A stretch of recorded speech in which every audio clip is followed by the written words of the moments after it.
અને ત્યારે તે ઘોડો મૂકીને ત્યાંથી સંતાઈ ગયા અને એ વખતે તેમના પુત્રએ તે ઘોડાને લઈને પાછો આવ્યા ત્યારે તેમનું નામ વિજિતાશ્વ પાડવામાં આવ્યું. રાજા પૃથુના પુત્રનું નામ વિજિતાશ્વ. ફરીથી તેમને યજ્ઞનો આરંભ કર્યો અને સ્તંભની પાસે બાંધેલો સુવર્ણનો ઘોડો હતો. તે ઘોડાની ચોરી કરવાનું ફરીથી ઇન્દ્રએ વિચાર્યું કે ભલે હું પહેલામાં નિષ્ફળ ગયો, ફરીથી હું ચોરી આવું. અને ઇન્દ્ર ફરીથી ત્યાં આવ્યા અને તે ઘોડાને ચોરવાની વૃત્તિ કરી અને જેવા તે ઘોડો ચોરી અને જવા લાગ્યા ફરીથી અત્રે ઋષિને ખબર પડી અને તેમને તેમના પુત્રને ઈશારો કર્યો અને પુત્ર ફરીથી તેમની પાછળ દોડ્યા અને આ વાતની ખબર પૃથુ રાજાને પડી ગઈ અને ત્યારે પૃથુ રાજા ઇન્દ્રનો વધ કરવા માટે પોતાનું બાણ ચઢાવ્યું અને જેવું બાણ ચઢાવ્યું એટલે બ્રહ્માજીએ તેમને સમજાવ્યા કે આપ જે ઇન્દ્રને મારવા માટે બાણ ચઢાવો છો તે પોતે એક યજ્ઞનો ભાગ છે. જે દેવોની તમે પૂજા કરો છો તે દેવો પણ ઇન્દ્રનો જ એક ભાગ છે. તો આપ શા માટે તેમને મૃત્યુદંડ આપવા માંગો છો? અને બ્રહ્માજી તેમને જ્ઞાન આપે છે કે પૃથુ મહારાજ, આપ તો ભગવાનની ભક્તિ કરવા માટેનો આપનો જન્મ થયો છે અને આપણે ઇન્દ્રાસનનું શું કરવું છે? આપણે 99 યજ્ઞો તો ખૂબ સારી રીતે અને શ્રદ્ધાથી પરિપૂર્ણ કર્યા છે. તો આપ શા માટે આ આસક્તિઓ રાખો છો? અને ત્યારે પૃથુ મહારાજને જ્ઞાન થયું અને યજ્ઞ પૂર્ણ કર્યો અને ઇન્દ્રએ તેમની ક્ષમા માંગી અને તે યજ્ઞ જ્યારે પૂર્ણ કર્યો ત્યારે ભગવાન નારાયણ ત્યાં પ્રગટ થયા છે અને ભગવાન નારાયણે તેમને વરદાન માંગવાનું કહ્યું અને ત્યારે તેમને ભગવાન પાસે વરદાનમાં કહ્યું કે મને 10,000 કાન આપો. ગઈકાલે મેં કહ્યું હતું કે મને 10,000 કાન આપો કે જેનાથી હું માત્ર ને માત્ર આપની ભક્તિ કરી શકું અને આપના ગુણગાન ગાઈ શકું. મારે બીજું કંઈ જોઈતું નથી. જે એક મનોકામના મારી છે તો માત્ર ને માત્ર મારે આપની ભક્તિ કરવાની છે. અને ત્યારે ભગવાને કહ્યું કે તમને સનકાદી ઋષિઓ મળશે અને તેમના ઉપદેશ દ્વારા તમારું કલ્યાણ થશે. અને આ પ્રમાણે સભાની અંદર સનકાદિક ઋષિઓ આવ્યા અને તેમને ઉપદેશ આપ્યો અને તેના પછી તે પોતાના પુત્રોને તેની ગાદી સોંપી અને તે વનમાં ગયા અને થોડાક જ સમયની અંદર તેમને પોતાના દેહનો ત્યાગ કર્યો. આ પ્રમાણે ભગવાનની ભક્તિ કરીએ ને તો અવશ્ય પરમાત્મા પ્રાપ્ત થાય. એક ખૂબ જ સુંદર એક દ્રષ્ટાંત છે કે જંગલની અંદર એક ગોવાળિયો ભગવાન દ્વારિકાધીશનું સ્મરણ કરતો હતો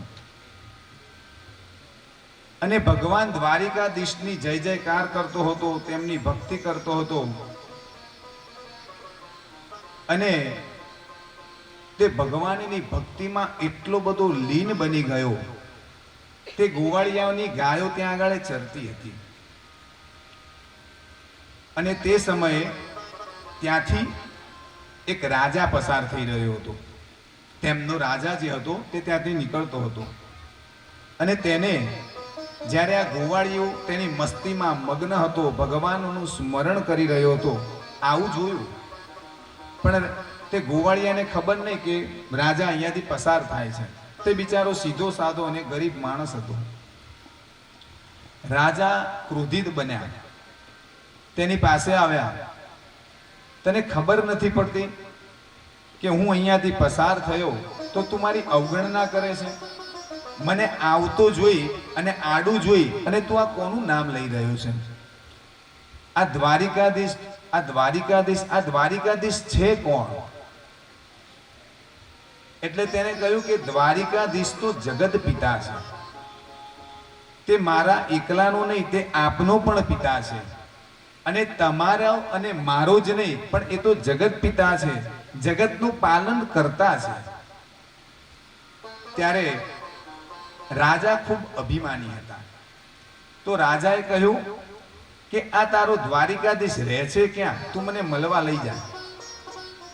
એટલે કે એ તો ભગવાન છે. તો કે તારો દ્વારિકાધીશ કરે છે શું એ મને બતાય. તો કે ખબર નહીં હવે શું કરે છે. તો કે તને સમય આપું છું 1 દિવસનો, અને 1 દિવસ પછી તું મને આવી અને તારા દ્વારિકાધીશનું સરનામું બતાવજે, નહીતર હું તને મૃત્યુદંડ આપીશ. આ ગોવાળિયો બિચારો સીધો સાધો ગરીબ દુખી થઈ ગયો. ગોવાળિયો પોતાના ઘરે ગયો અને ગોવાળિયો ચિંતાતુર બન્યો. તેની માતાએ તેની દીકરી તેની પાસે આવી. તમને શેની ચિંતા છે પિતા? કારણ કે દીકરી હોય ને તેને તેના પિતાનું દુઃખ ખબર પડી જાય, અને દીકરી તે ઘરનું અજવાળું છે. જે ઘરમાં દીકરી હોય ને તેને જ ખબર પડે કે દીકરી એ શું વસ્તુ છે. એ દીકરી પોતાના ઘરનું તો દીવો પ્રગટાવે છે અને પોતાના ઘરનું અજવાળું તો કરે છે, પણ તે બીજાના ઘરનું પણ અજવાળું કરતી હોય છે. અને એક જ દીકરી બંને કુળોની અંદર અજવાળું પ્રગટાવવા વાળી હોય છે. દીકરી મારી લાડકવાય, લક્ષ્મીનો અવતાર. એ સુવે ને રાત પડે ને જાગે તો સવાર.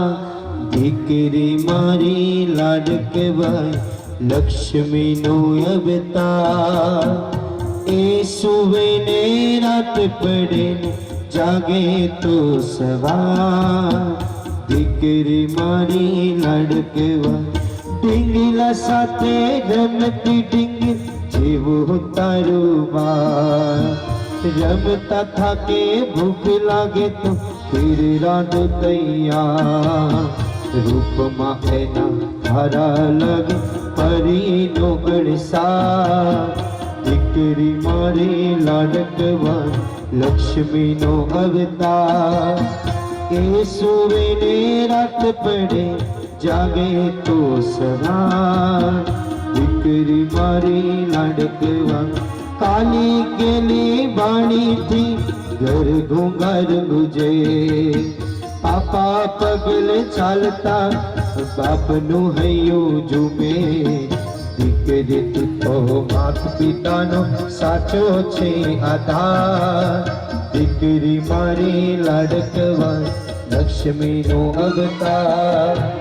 એ સુવે ને રાત પડે જાગે તો સવાર. તો આ રીતે તેના પિતાને ચિંતાની ખબર પડી ગઈ. રાજા ત્યારે તેને કહ્યું, શું થયું પિતા? તમે કેમ આટલા બધા દુઃખી છો? ત્યારે તેના પિતાજીએ કહ્યું કે હું આવી રીતે જ્યારે જંગલમાં હતો, ગાયો ચરાવવા ગયો, તે વખતે આ રાજા મને મળ્યા અને હું તો ભગવાનનું ગુણગાન ગાતો હતો, અને એમને મને કહ્યું કે આ દ્વારિકાધીશ રહે છે ક્યાં તારો ભગવાન? બતાવ્યા. અને ત્યારે